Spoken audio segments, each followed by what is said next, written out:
De la latérite, une piste. Je suis ravie de vous retrouver sur le tracé du rallye de Bingerville. Bienvenue dans ce nouveau numéro de Ça roule. Dans quelques instants, le départ de l'avant-dernière manche du championnat des rallyes de Côte d'Ivoire va être donné. Parmi les pilotes, un certain Papy. Alors, s'il fait de bons résultats, il peut prétendre au titre, mais rien n'est gagné. Tout de suite, voici un petit rappel des faits. Depuis des semaines, Papy Kanaté est en pleine préparation de sa Peugeot 206. Avec son équipe, ils ont tout mis en œuvre pour que la voiture soit prête pour cette épreuve. Mais lors des derniers essais, un problème est survenu. Le cardan qui transmet la puissance aux roues avant a cassé. L'urgence, à quelques heures de la course, est de trouver cette pièce de rechange à Abidjan, ce qui est loin d'être gagné. Dans cette émission, nous allons voir comment, dans l'atelier de Papy, tout est mis en œuvre pour que la voiture soit prête à temps. Comment lui et son team, les Fana, préparent cette course. Nous verrons aussi comment le sort s'acharne sur cette vénérable 206 et pour quel résultat au final. Puis Juliette partira à la rencontre d'un passionné de Mercedes. Il possède une pagode en cours de restauration. Mais tout de suite, direction l'atelier de Papy Kanaté.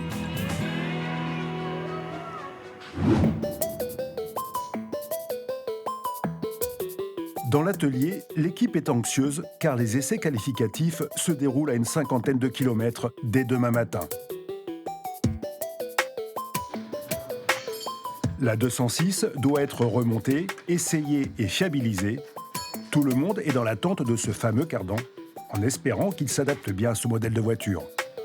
C'est pas toujours évident de trouver la pièce parce que tu as des pièces de 307.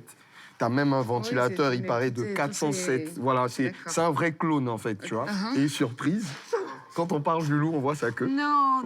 Donc voici, c'est le cardan, oui, qu'on attendait. Bonjour, monsieur.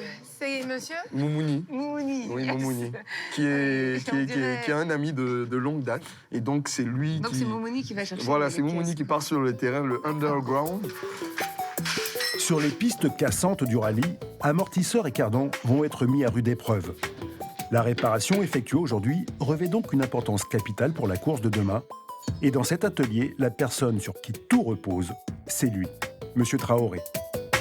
Ça se passe comment? Expliquez-nous un petit peu. Bon, il a cassé le cardan ce matin en essayant. Donc maintenant, on allait chercher un autre cardan qu'on va remonter maintenant. Il n'y a pas grand-chose à faire, c'est de replacer le cardan. D'accord, en fait, le gros morceau, c'était de trouver le cardan. Le replacer, c'est facile. Voilà. D'accord, ok. Et vous êtes mécano depuis longtemps sur les voitures de course comme ça? Bien sûr. Depuis 3 à 4 ans déjà, on travaille ensemble. D'accord, donc Papy vous fait confiance en fait? Bien sûr, parce qu'il y a longtemps qu'on travaille ensemble. Et là, vous allez pouvoir l'essayer dans combien de temps, vous pensez? Dans 10 à 15 minutes, je la prends, je l'essaie, pour voir comment elle se comporte et puis savoir. Montre en main, la réparation a été effectuée en moins de 15 minutes. Il est temps maintenant de réveiller la bête.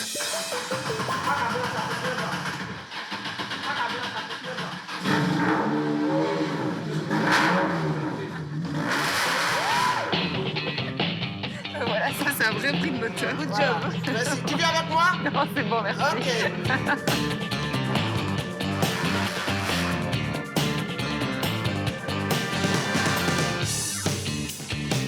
Et oui Juliette, tout a l'air de parfaitement fonctionner. L'équipe est soulagée, mais demain, c'est la piste cassante qui donnera son verdict. En attendant, voici l'actu internationale de la semaine. Pour démarrer l'actu de la semaine, voici un modèle qui pourrait intéresser le continent africain. Après le carton Renegade, Jeep se lance dans la catégorie supérieure avec le Compass. Pour se différencier de la concurrence, il peut compter sur son look baroudeur, mais surtout sur de vraies capacités de franchissement. C'est une Jeep tout de même. Après seulement 4 petites années d'existence, la Mazda CX-5 évolue. Le style se veut encore plus dynamique, avec des feux avant et arrière affinés. Dans l'habitacle, un affichage tête haute est maintenant disponible, un véritable plus pour la sécurité. Vous devez sortir des sentiers battus, pas de panique, la transmission intégrale est au rendez-vous. Arrivée prévue sur le marché en fin d'année. Vous aimez la glisse, les cheveux au vent, la Lamborghini Huracan Spider d'Euromotrice est faite pour vous. Auparavant, seul le coupé proposait transmission intégrale ou propulsion. Le Spider enlève le toit et perd une trentaine de chevaux. Malgré tout, il en reste encore 580 pour se faire plaisir. Il permet d'expédier le 0 à 100 en 3 secondes 6 et d'atteindre les 325 km/h.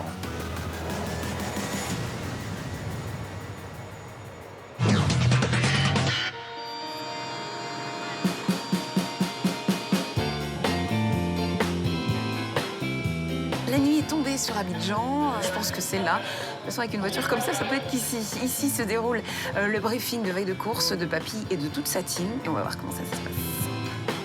Ah tiens, Juliette. Bonsoir. Bonne arrivée. Merci. On t'attendait. Le club des Fana, Juliette, c'est une équipe de pilotes autour d'une même passion, le rallye. Depuis que ce club existe, à chaque veille de course, les pilotes se réunissent pour un briefing, l'occasion aussi pour Papy d'écouter le conseil des plus chevronnés. Si tu passes en accélération avec ta suspension, toi, ta voiture est raquette. Ouais. Tu vois, non? C'est pas un problème, tu perds rien du tout dessus. Même tu nous, prends on va plus pas de sauter. risques, tu Même perds nous, rien on du saute tout pas. dessus. On est proche du ravin, donc il faut en faire gaffe. Parce que tu as beaucoup de gauche avec des cordes sales, ça peut t'embarquer. Ok. J'ai juste une question comme ça. Ce genre de briefing, c'est important. Si vous le faites pas, par exemple, qu'est-ce qui se passe? L'avantage qu'on a aujourd'hui, c'est que dans le team, on est un certain nombre et on arrive à se donner beaucoup de conseils. Puis bon, c'est un super moment de partage. D'accord. Alors vous restez quand même un team, c'est sûr, un team Fana, mais vous êtes pas des potes sur la piste. Il y a de la concurrence quand même. Cette compétition là, ça marche comment? Mon premier concurrent. C'est qui est le concurrent de qui là? Fred avec la 106, Papy la 206. Mais en D'accord. même temps, il a des années de conduite derrière lui. Moi, je participe à des rallyes, j'ai regardé, lui, il était dans sa voiture. Aujourd'hui, on est concurrents, mais gentiment, je dirais, beaucoup d'humilité. En tout cas, entre vous, c'est bien parce qu'il y a une super ambiance. Merci beaucoup et bonne chance à tous. Je croise les doigts et à demain. Merci. Papy Kanaté, c'est un peu le petit jeune dans le groupe. Mais ici, chacun voit en lui un futur champion.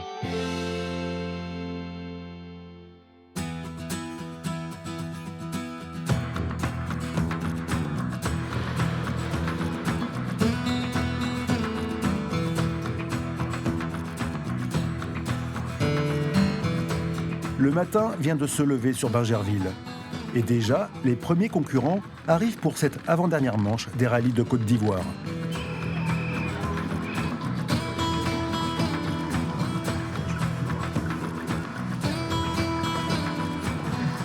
Alors c'est ici que ça se passe. Ça a déjà un peu commencé, hein. Il y a de la musique, on aperçoit quelques équipages, un petit peu de monde aussi. Bon, on va tenter de retrouver Monsieur Papy Kanaté, voir s'il est arrivé avec ses équipes et tout ça, et voir comment tout ça s'organise. Allez!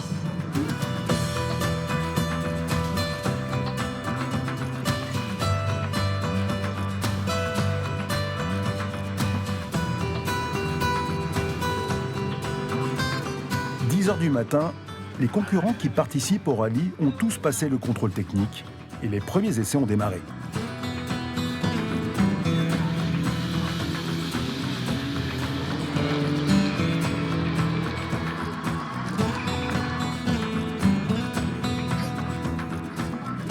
Bon ben voilà, alors je vous fais un peu un point sur ce qui se passe.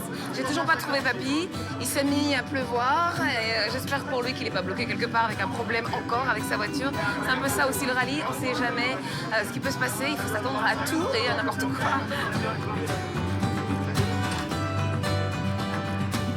La pluie a cessé sur le circuit de Bingerville et c'est au milieu d'un public de plus en plus nombreux que Juliette aperçoit enfin un des membres du club des Fana. Hugo? Ouais. C'est ça, salut. Je cherche Papy. Oui, ça va, mais je cherche Papy. Bah écoute, toujours pas arrivé là. Je pense qu'il devrait plus tarder. Il est pas un peu en retard, hein? Bah écoute, il lui reste une bonne grosse demi-heure, 45 minutes à peu près pour arriver. Je pense que ça devrait aller. J'espère que ça va aller. Ouais, on espère aussi. D'accord, à tout à l'heure. Allez, à Merci. tout à l'heure. Pour Papy, la situation devient réellement préoccupante. Pendant que Juliette continue de le chercher, voici l'essai de l'Opel Astra Tourer par Romain Vanier.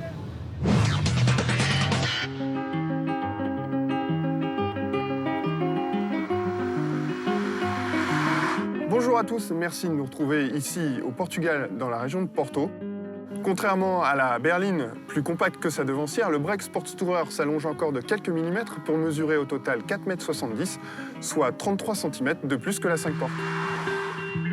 4,70 m, une taille qui en fait aujourd'hui le plus grand des breaks compacts. Avec sa ligne élancée, cette 5e génération d'Astra cherche à séduire les familles, pas forcément à la recherche d'une grosse voiture. Et la principale nouveauté de cette Sport Tourer, c'est son moteur biturbo. À l'occasion du lancement de cette nouvelle carrosserie break, l'Astra reçoit en effet un nouveau 1600 CDTI, cette fois-ci biturbo, par rapport aux 136 chevaux qu'on connaît déjà. Ici, le moteur développe 160 chevaux. Alors par rapport au moteur Opel un peu puissant qu'on connaissait jusqu'ici, souvent ils étaient creux à bas régime, avec la puissance qui arrive d'un seul coup, c'était violent et pas très agréable. C'est pas du tout le cas ici. Le moteur répond à bas régime grâce à son petit turbo à géométrie variable, et puis déploie sa force au fil des tours. Ce nouveau 1600 CDTI biturbo n'est toutefois pas parfait. On perçoit un léger bourdonnement sur autoroute, notamment à 130 km/h. En revanche, grâce aux 190 kg gagnés par rapport à la version précédente et à un confort de suspension appréciable, le comportement routier devient ludique.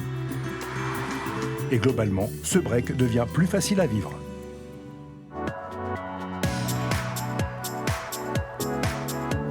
Comme je vous le disais, à peine plus long que son prédécesseur, ce break Astra offre un coffre néanmoins plus grand. Le volume maximal gagne 80 litres pour culminer à 1630 litres une fois les banquettes rabattues. Et pour faire face à une concurrence toujours plus inventive, Opel fait des efforts à l'image de cette commande qui permet de rabattre les sièges arrière. L'Astra Sport Tourer cède également à la mode du haillon motorisé avec la fonction d'ouverture et de fermeture main libre, bien pratique quand on a les mains prises.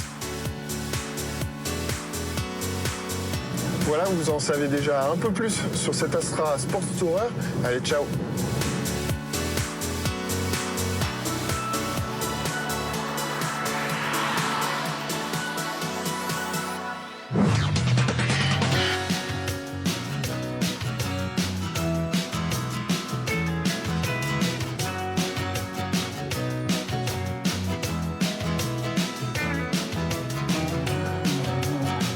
Sur la piste, les essais sont toujours en cours et Juliette, elle, toujours à la recherche de Papy Canaté. Eh ben vous voilà, papy. Ça fait juste 3 heures que je vous cherche. Salut Juliette. Oh là là. Qu'est-ce qui s'est passé?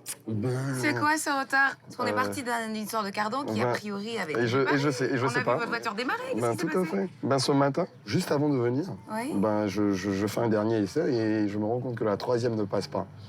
Ah mince. Et donc, du coup, je veux le faire réparer, sinon faire réparer la vitesse et on rentre dans un engrenage qui nous retient, je dirais pratiquement, là. oui, parce qu'on a été obligé d'aller chercher la pièce qui est rare.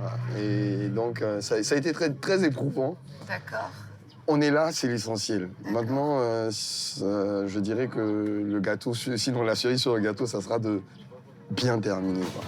Car Papy le sait, s'il veut avoir une chance de remporter le championnat dans la catégorie des 2 roues motrices, il doit faire un bon résultat aujourd'hui.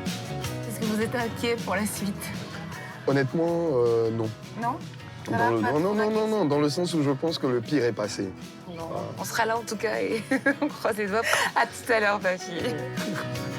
Sur ce rallye qui compte pour le championnat de Côte d'Ivoire, les concurrents s'élancent les uns après les autres à 2 minutes d'intervalle. Et c'est bientôt au tour de Papy de s'élancer. Toc toc. Oui, Juliette, encore. Ouais. Alors, c'est les derniers préparatifs, C'est ça, ça, tout à Alors fait. ça, c'est quoi? C'est la combinaison Oui, c'est issue, une je sais combinaison, c'est ça, anti-feu. pas. Vous allez pas mourir de chaud avec tout ça, là? Je- Ça va couler dans la voiture. Tu m'étonnes. Non, sérieux, ça. Mais bon, en tous les cas. C'est des équipements obligatoires. Ouais, c'est ce qu'il disait à l'instant. Mais je dirais que ça fait partie du jeu. Et sinon, votre poids de base, c'est quoi? Mon poids, en homme, oui, 80, sans la combi et tout ça. 80 kilos pour moi. 80 tous les deux, et après la course? Après la course, je pense 78, 79, 77 peut-être. Ah oui, quand même, on peut faire 2-3 litres. Non, forcément, j'imagine. Ok. Et puis, mon copilote vous dira, moi, je suis comme Ok. Comme un nageur. D'accord. Bon, écoutez, on vous retrouve tout à l'heure alors. Ok. On vous laisse terminer de vous préparer. Ok. Bonne Allez, chance. Merci.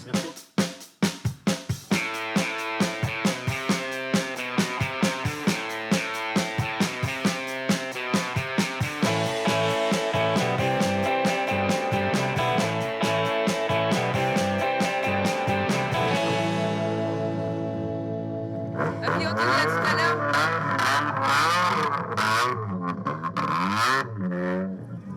Alors, Ambrosino, on vous retrouve à l'instant où Papy s'en va prendre le départ. C'est quoi les consignes qu'on donne en général juste avant de commencer la course?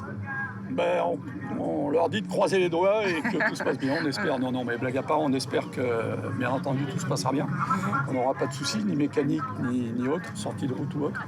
Et puis maintenant, les dés sont jetés, mais vu les temps qu'il fait, je pense qu'on a bon espoir pour que ce soit un des meilleurs pilotes ivoiriens dans les années à venir. D'accord, merci.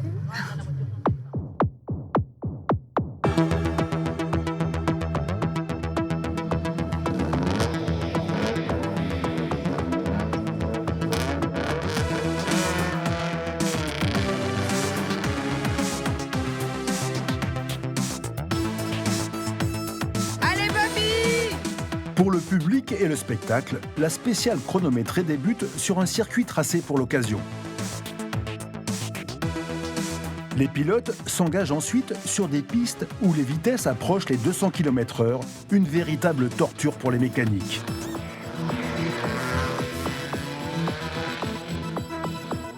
À l'issue de ce premier rush, les concurrents rejoignent leur parc d'assistance. 30 minutes de pause pour penser les séquelles.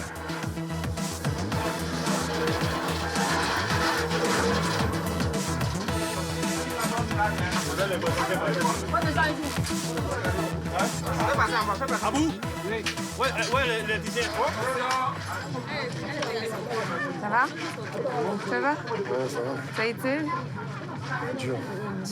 Dur en quoi? Le circuit? Tout, la voiture, la voiture saute. Ouais, mais c'est pas cassé, ils sont en train de réparer, c'est la plaque de soutien. Voilà, Dieu merci, mais bon, c'était une forte inquiétude, quoi, qu'elle nous lâche dès le début, quoi.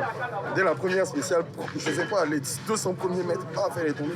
D'accord, c'est ce qu'on a senti, d'accord. Elle a été mal mise hier. D'accord. Mais bon, ce sont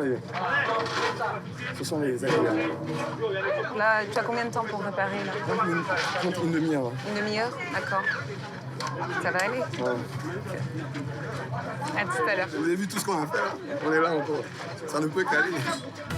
Depuis le début du week-end, le sort semble s'acharner sur la vénérable 206 et sur l'équipe des mécaniciens. D'abord les amortisseurs, puis un cardan, maintenant la plaque de protection de la boîte de vitesse, et il semble bien qu'un souci plus grave se profile. Dans tous les cas, tu roules, tu entends là. Tu sais pas à quel moment ça va taper, tu sais pas. Et puis la boîte, les gars, regardez les vitesses, ça passe pas. Non, laissez ça. Non, regardez sans toucher. Si on peut toucher, on va toucher. Le moteur fait des bruits bizarres, la boîte de vitesse donne elle aussi des signes de faiblesse. Mais les 30 minutes sont écoulées et les équipages doivent reprendre la piste coûte que coûte.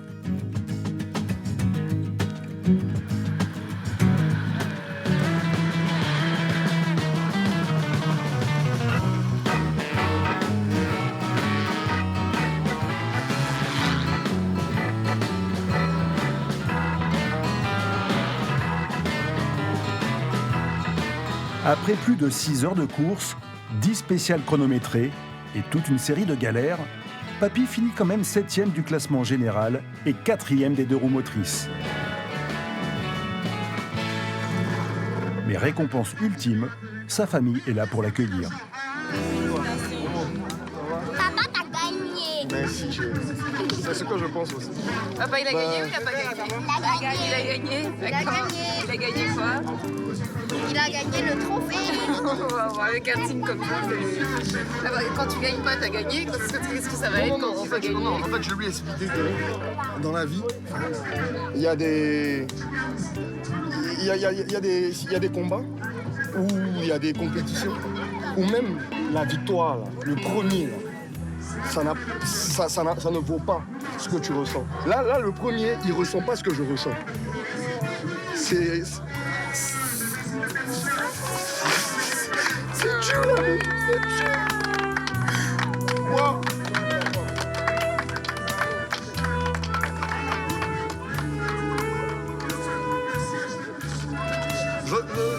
Je le souhaite, hein. Je le souhaite à tout temps. Moi, je vais te faire un câlin. Je peux lui faire un câlin?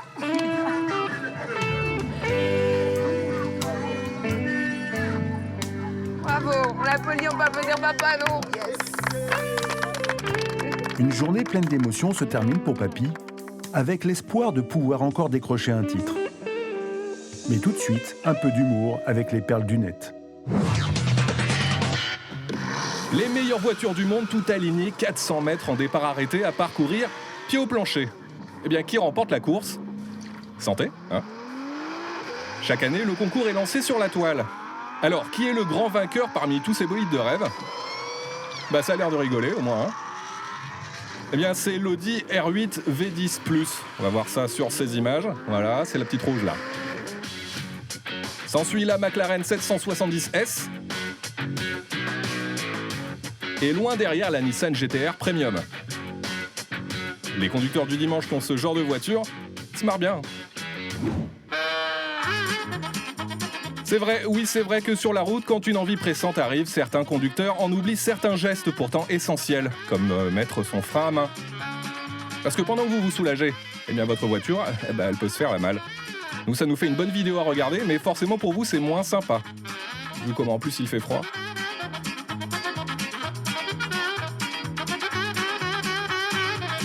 En plus, un petit tonneau à l'arrivée.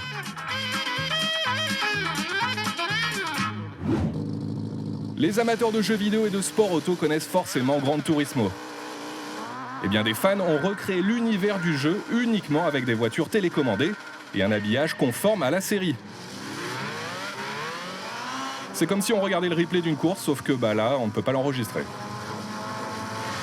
Non mais au final, c'est des voitures virtuelles ou des modèles réduits? Parce que là, je sais plus, moi, en fait. Hein. Si quelqu'un peut me répondre? Non, parce que si c'est ça, je vais m'en construire une. Hein. Très rapidement.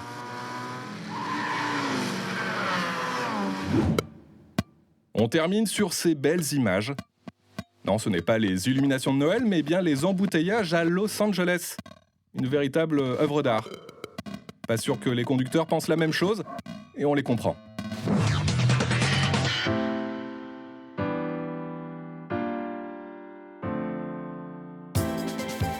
Je me trouve ici dans la partie historique du centre-ville d'Abidjan. Ce sont des maisons qui sont toutes d'époque coloniale. C'est une enfilade comme ça, c'est vraiment très joli à regarder.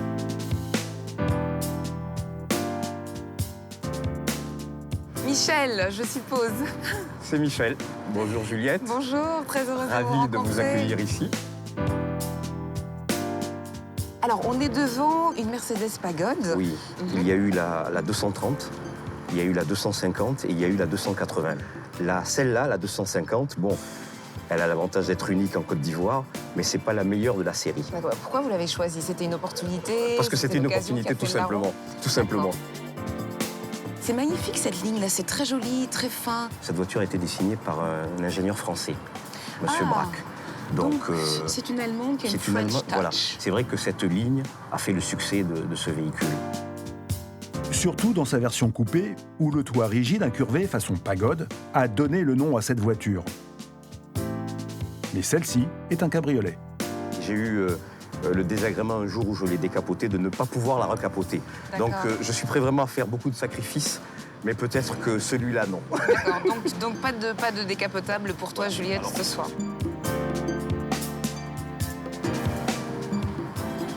Alors, vous la sortez de quand, cette voiture, finalement? Alors, ce que je dirais déjà, c'est que je ne la sors pas assez souvent. Quand vous la conduisez comme ça, c'est quoi? C'est un art de vivre, c'est un peu la Dolce Vita, c'est... Oh oui, il y a une forme de romantisme, il y a une forme de retour vers le passé. Oui. Et puis il y a souvent l'enthousiasme que procure le passage de cette voiture. Les gens qui vous font ci, les gens qui vous font bravo. Cette SL 250 a aujourd'hui une cinquantaine d'années, et si elle n'est pas le modèle le plus puissant de la gamme, son 6 cylindres affiche tout de même une puissance de 150 chevaux. Ça va, hein, dis donc. La Miss, là, attention, hein. Miss Black and White, là... Je l'appellerai Miss. C'est joli, Miss, ça lui va très bien. on aime les vieilles voitures, quand on est un collectionneur et quand on prend un plaisir énorme à se retrouver au volant d'une Mercedes Pagode, est-ce qu'on arrive encore à prendre du plaisir au volant d'une voiture qui a été construite en 2016, par exemple? Oui, je dirais que c'est justement ça. Essayer de passer le plus de temps possible avec des voitures modernes pour revenir à celle-là et se dire, mon Dieu, quel bonheur. Quelle chance, Quelle ouais. chance, voilà. C'est des voitures qui racontent des Et ça histoires raconte aussi, une bien histoire. sûr. L'histoire de cette voiture, je ne la connais pas parfaitement. Entre les mains de qui elle est passée, qui en a été le propriétaire. Je commence à en avoir une idée, mais c'est à peaufiner. D'accord. Et oui, Juliette, c'est aussi ça la passion des collectionneurs, retracer le passé de leurs belles anciennes. Allez, bonne balade et rendez-vous la semaine prochaine dans Ça roule.